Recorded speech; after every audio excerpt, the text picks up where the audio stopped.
know you have been able to handle some communication, some organization, which everyone can appreciate the undertaking and what you've been dealing with the past 10 days. So take me back, Grace. And I had no idea how much the schools give back, how the schools help. So explain, when you see a cone of a hurricane coming in our area, what all has to happen on your end? Yeah, with Hurricane Dorian threatening Florida, we had more than 100 schools across Tampa Bay, more than 60 in Hillsborough County that went through this transformation to become ready to serve as hurricane shelters.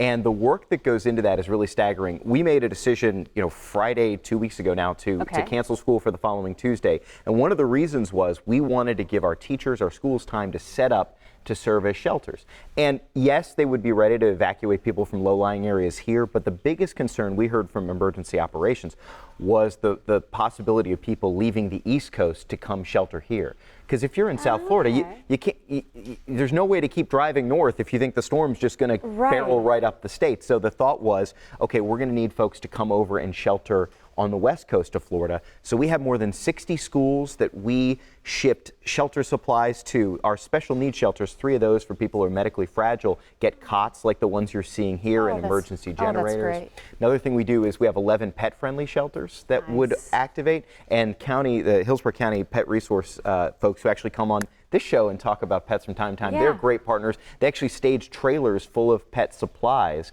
at those 11 sites. So if we need them and we activate them, we can open those up and we have some backup. We ask everybody to bring the food and things that their pets need, but it's always good to have extra. And so we take care of that. So that's just kind of a snapshot of all the different things we do. Well, speaking of food, talk about the massive undertaking, because when people do evacuate, they're staying at the shelters.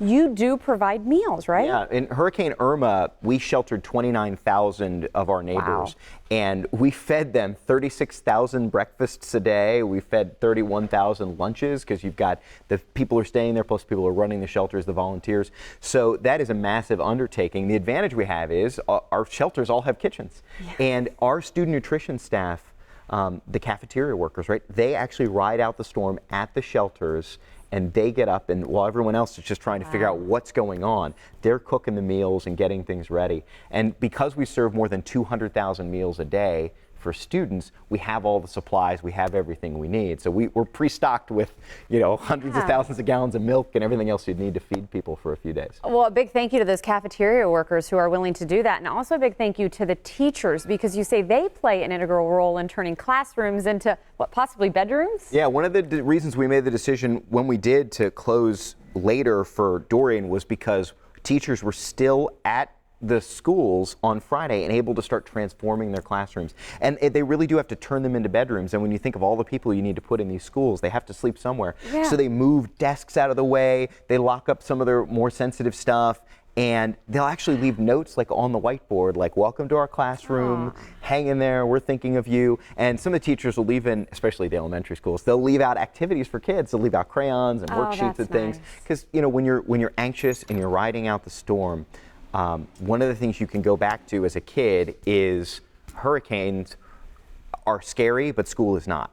And so if you can make it feel more like school and more like a comfortable environment, as weird as everything is, the kids move through. And then all those teachers come back in and get the whole classroom rolled back up. So it's a huge community undertaking. And on behalf of Hillsborough County Public Schools, I want to say thank you to every partner out there, the parent volunteers, everyone who comes together and tells people that if there's something big and scary coming, don't worry, your community and your schools are here for you. Got your back. I got to tell you, I'm impressed to live in Hillsborough County and to hear all of the backing, all of the support. Thank you from a resident. Thank you for doing that again. We're excited you're back with us today. We do have a fun show, plenty more.